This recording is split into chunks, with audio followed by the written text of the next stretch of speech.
Popularity. What is it made of? How does a person get to be popular with lots of people and have a few close friends, too? Let's watch and see what makes people like one person and not another. Hey, Jerry, there's that new girl in our math class. Oh, yes. Her name's Marilyn Ames. She's a swell kid. Why? You know her? Not very well. I wish I did. I don't know what it is, but there's something about her you like. Well, she always looks nice to start with. Yeah, especially when you compare her with some of the weird characters in this place. Yoo-hoo! Ginny thinks that she has the key to popularity, parking in cars with the boys at night. When Jerry brags about taking Ginny out, he learns that she dates all the boys, and he feels less important. What about Ginny? Does that make her really popular? Do the boys and girls like her? Is she welcome to join this group? Hi, Betty, Ellie. You can rest your tray here, Ginny, for a minute. Thanks. Say, Wally, how's the play coming along? Oh, okay, Jenny. Here, Ginny. No, Thanks, girls Jerry. who park in cars are not really popular. Not even with the boys they park with. Not when they meet at school or elsewhere. Nothing like being Miss Popularity. Yeah. Meow, meow. Okay, Ellie. Now there's a girl that'd really get my vote. Let's ask her over, huh? Okay. Yeah, go ahead, Ellie. Why not? Now, why do they invite Carolyn to join their group when Ginny wasn't welcome? Is it because they like the way she looks and dresses? Because she seems as interested in girls as in boys? Because they've heard no scandal about her?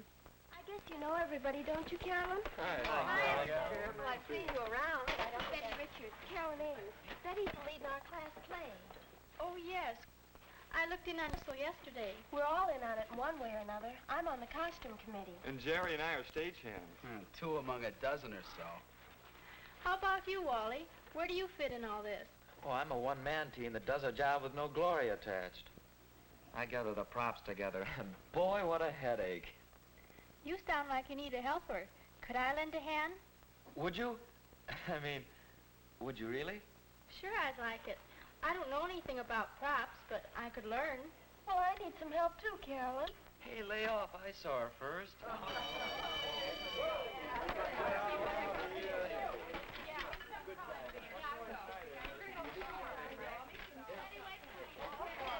Say, we ought to get together and talk over those props a little.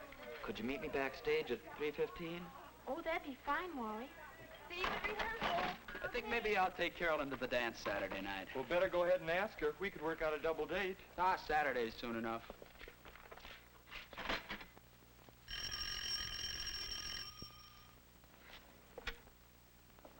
Hello? Oh, hello, Wally. I was wondering if you'd like to go to the Strand to see a movie Saturday night, and then go over to Teen Town, maybe. Well, yes, Or if you'd rather go with the gang on a skating party and weenie roast. We'd have to leave earlier for that, though. But we get home at a decent time. Oh, the skating sounds like loads of fun. Wally has used a lot of common sense in putting the invitation this way. It shows he has thought about what Carolyn might like, and he has implied his price range, so she will have some idea of what he can afford when she makes her choice. Carolyn likes it better this way, too. It's doing the girl no favor to leave it entirely up to her. It puts her on a spot. All right, Wally. On Saturday at 5, then. Bye. Well, that phone call didn't go on for hours. A pretty sensible attitude toward telephone conversations. Carolyn keeps a date calendar. Not a bad idea. She'll never have the embarrassment of forgetting a date or of being ready an hour too late. That's a good note to write yourself any night, but especially when you're getting ready for a date. There. You, too, can do a manicure, Ellie. I might even know what to wear it with tonight if I only knew if Bill's dug up transportation to the dance. You sure he knew to phone you here at my house? I told him 3 times. I'll have to be getting home to dinner pretty soon. take my advice. Think twice before you start going steady. Don't you ever go out with anyone else at all? Nope. Well, don't you ever want to? On nights like this, I do. I never know what he's planned. He just says, "Will you decide, Ellie?" I should think you'd run out of ideas. Well, I'm getting to that point.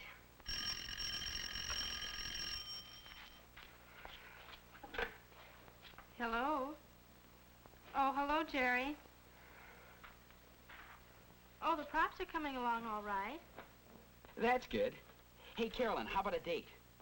Well, I don't know, Jerry. When did you have in mind? Well, what are you doing tonight? I'm awfully sorry, but I have a date for tonight, Jerry. Tomorrow? No, I'm sorry. Well, call me early next week, Jerry. Okay, Carolyn. Thanks a lot just the same. Goodbye. Can you imagine that, Ellie? He wanted a date for tonight. Sounds like your asking her so late went over like a lead balloon, Mother. Maybe so. Well, let's see what else we can do about tonight. No, it isn't too promising for Jerry. But after all, it's no compliment to any girl to call her so late she thinks she's a very last resort. And sometimes a girl likes a chance to get ready for a date.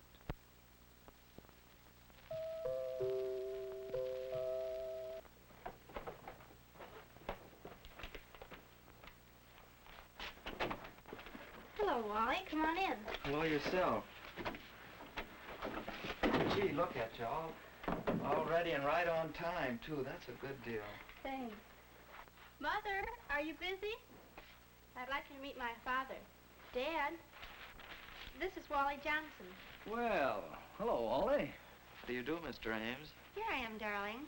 And I suppose this is Wally. That's right, Mrs. Ames. How do you do? Well, it's nice meeting you. Oh, excuse me a second. I forgot my scarf. I'll be right back.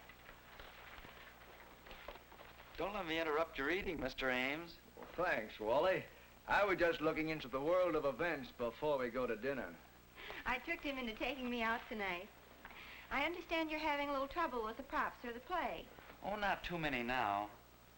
Much as I hate to admit it, though, Carolyn has hunted down a lot of things that we couldn't find anyplace. Here I am, all set. Oh, Carolyn, I made some brownies today. Maybe you and Wally would like some when you get back. There's some milk in the icebox, too, isn't there? How does that sound? Gee, that sounds good. We'll take you up on it, Mrs. Ames. Thanks. Carolyn and her mother have found one way a girl can repay a boy for entertaining her. A bite to eat at her house will save him money. Perhaps they'll bring another couple home with them. That would be fun. Folks know when we'll be home? We'll be home before 11, Mother. Wally and Carolyn are saved the embarrassment of the argument about coming in at night. That was settled before Wally arrived.